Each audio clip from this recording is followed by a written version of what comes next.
আসসালামু আলাইকুম।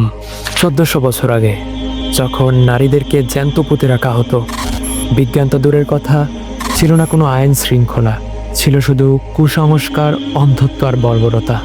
ঠিক সেই অন্ধকার যুগে একজন নিরক্ষর ব্যক্তি, তিনি ঘোষণা করলেন এক মহাগ্রন্থ, এক অলৌকিক বই, যার প্রতিটি শব্দ চ্যালেঞ্জ ছুড়ে দেয় সমস্ত মানব জাতির জ্ঞানের প্রতি। হ্যাঁ, আমি বলছি আল কুরআনের কথা, যা নাজিল হয়েছে হযরত মুহাম্মদ সাল্লাল্লাহু আলাইহি সাল্লামের উপর। এই কুরআন শুধু আধ্যাত্মিকতা বা ধর্মীয় নির্দেশনা নয়, এতে আছে গণিত, জীববিজ্ঞান, জ্যোতির্বিজ্ঞান, ভূগোল, গ্রহণতত্ত্ব এবং মহাবিশ্ব নিয়ে বিস্ময়কর সব তথ্য, যেগুলো আধুনিক বিজ্ঞান বহু শতাব্দী পরে আবিষ্কার করেছে। একটি গবেষণায় দেখা গেছে, কুরআনে বৈজ্ঞানিক আয়াত নিয়ে গবেষণা করতে গিয়ে ৫০%-এর বেশি বিজ্ঞানী ইসলাম গ্রহণ করেছে। আপনি যদি এই পৃথিবীর বিজ্ঞানীদের দিকে তাকান, অনুপাতটি ৫০ ভাগের মতো হবে, যা মোট বিজ্ঞানীদের সংখ্যার অর্ধেক।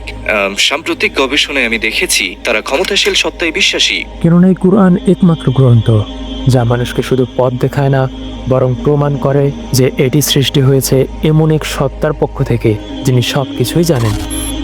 একজন নাস্তিককে ইসলামের পথে ফিরিয়ে আনতে কুরআনের বৈজ্ঞানিক একটি মাত্র আয়াতই যথেষ্ট, যদি তার উদ্দেশ্য সত্য অনুসন্ধান হয়।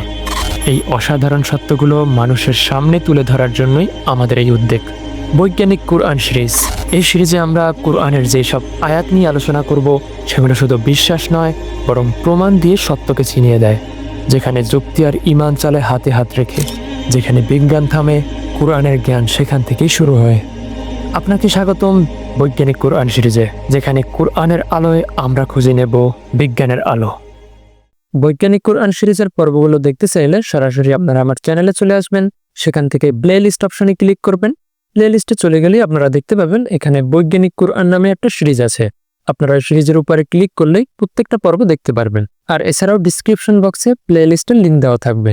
আর বিজ্ঞানীরা পবিত্র কোরআনের কি দেখে মুসলিম হচ্ছে, সেটা এই সিরিজ দেখলেই আপনারা বুঝতে পারবেন। ধন্যবাদ।